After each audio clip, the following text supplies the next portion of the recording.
S- uh, so this is pretty shocking. You might have heard of the ADL, the Anti-Defamation League. It's the organization here in the United States that says it's focused on combating anti-Semitism while also working with Israeli government officials and pushing pro-Israel policies and censorship here in the United States. Well, the ADL CEO, Jonathan Greenblatt here, was just found in an interview stating about how the social media algorithms need to be controlled higher up in these social media companies in order to control the narrative in what he says is to combat fighting anti-Semitism. Here's a short clip of it. Let's dissect it one at a time. Take a listen.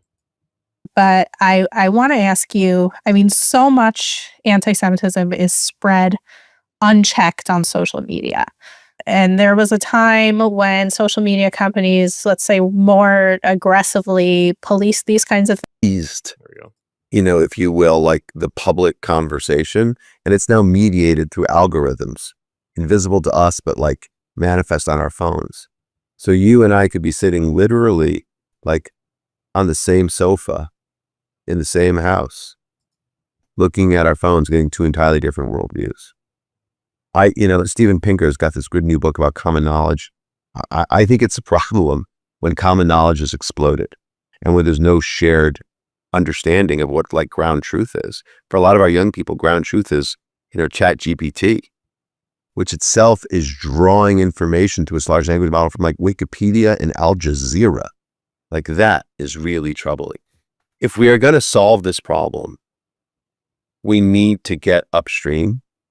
And we've got to figure out how to get these companies to do the right thing. So let's stop right there, and you'll hear more of it here in a second.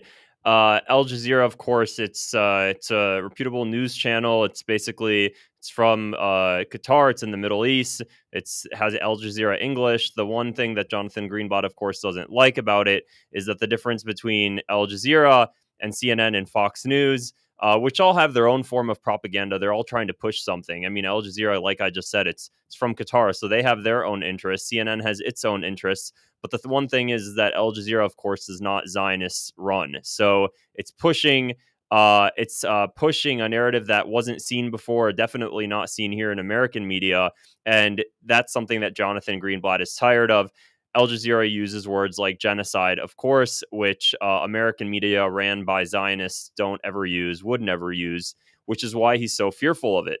So, aside from this, we actually also heard recently, I'm going to pull up drop site news here so you guys can take a listen.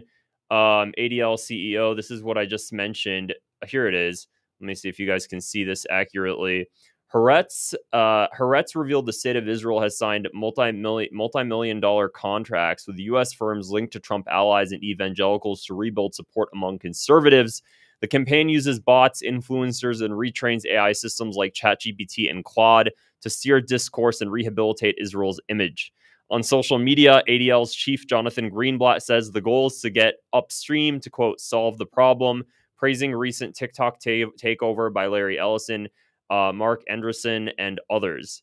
So we have a dude here who's just going out publicly stating we have to get upstream. We have to control the social media. We have to control what's being said. We have to control the algorithms. And if there's any sort of criticism of Israel, which he says is anti-Semitism, because as we know, Jonathan Greenblatt here has directly said and advocates that anti-Zionism is anti-Semitism.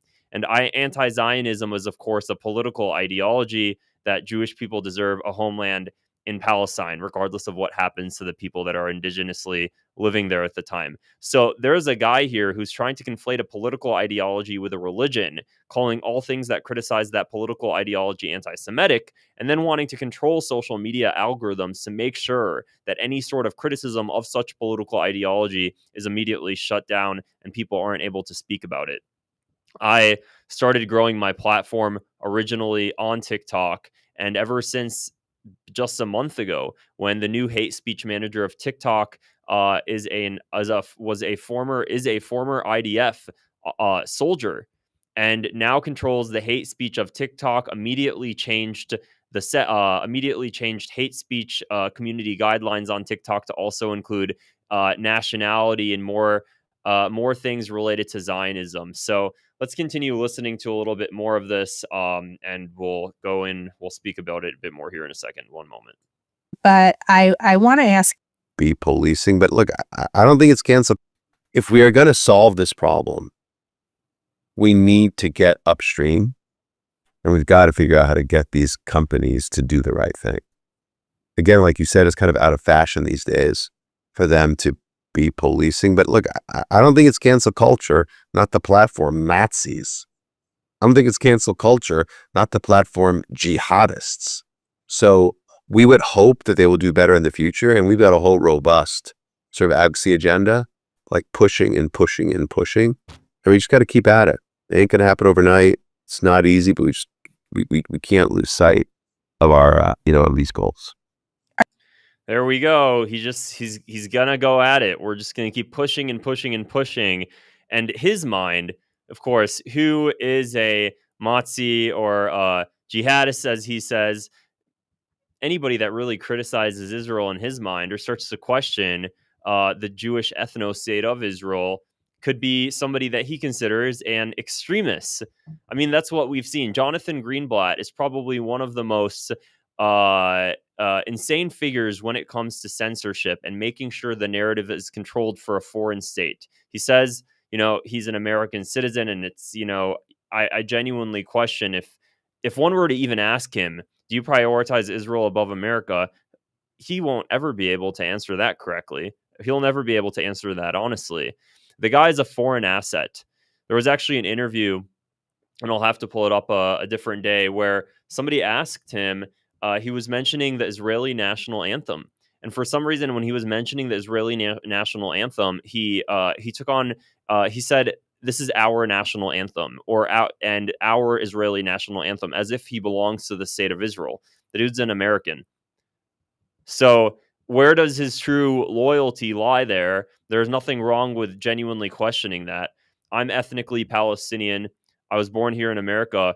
If there was ever a point where Palestine occupies the government and Palestinians have control of the media and Palestinians do this and Palestinians do that, and Palestinians were out here sending billions of dollars and putting American troops on the front lines to expand their borders, then I would have no problem people asking me, are you Palestine or America first? And I'll still say I will always push for policies that benefit America, even if it came to Palestine, if it genuinely benefits America, because I'm an American. The truth of the matter is you could never say the same to a Zionist. And ultimately, having peace in the Middle East is an America first position. It's always been an America first position.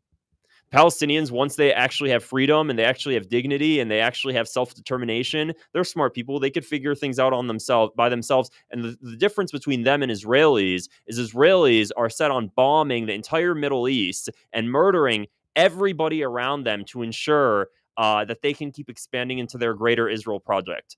Palestinians have no aspirations to take over the Middle East. Never going to happen.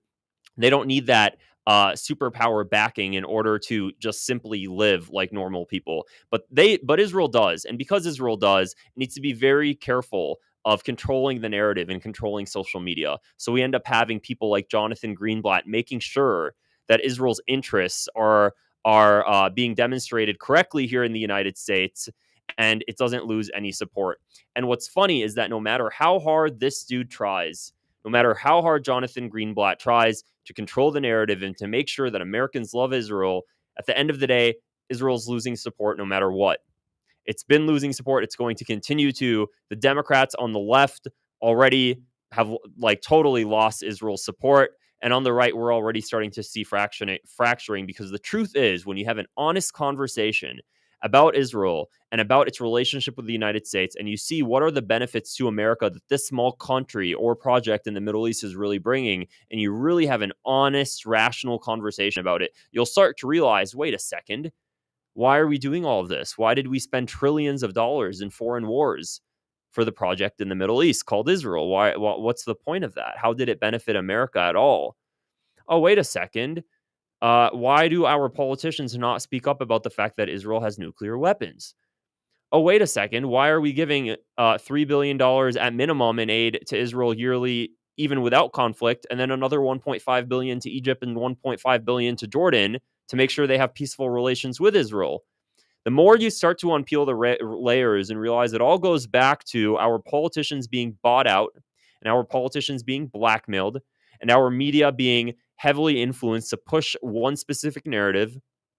When you realize it all comes together and there's a fifth column in the United States that's occupied by the political ideology of Zionism that's pushing this sort of thing, you can't unsee it. And then you begin to realize, oh, wow, this whole entire divide between the left and the right that I thought was really significant, of the left pushing one thing and fighting with the right. The truth of the matter is, if the left and the right will realize that the true issue here in the United States that could genuinely fix America and fix the national debt and fix all of the conflicts abroad is whether you're America first or Israel first. That is the only thing that matters. And until that's figured out, then all of the other problems can be figured out after. Because until that's not figured out, we're going to continue to pile on billions, trillions of dollars in national debt for that project in the Middle East. And it's going to continue to ensue hatred here in the United States. And it's going to continue to put Americans in riskier situations abroad. And it's going to continue to cost American servicemen's lives here in the United States because of that project that we're so relentlessly willing to defend, even when it hurts our international diplomacy and isolates us from the rest of the entire damn world. We have no problem making sure to back Israel regardless of all of that. It doesn't seem like it's such a symbiotic relationship whatsoever. Nothing at all. So, anyways, that's really all I wanted to say for this video. We can go through some of the comments here. Anon965, thank you so much for the super chat. I really support it. You are making a difference. Thank you for speaking up about Palestine. I really appreciate your support. Super chats are always much appreciated.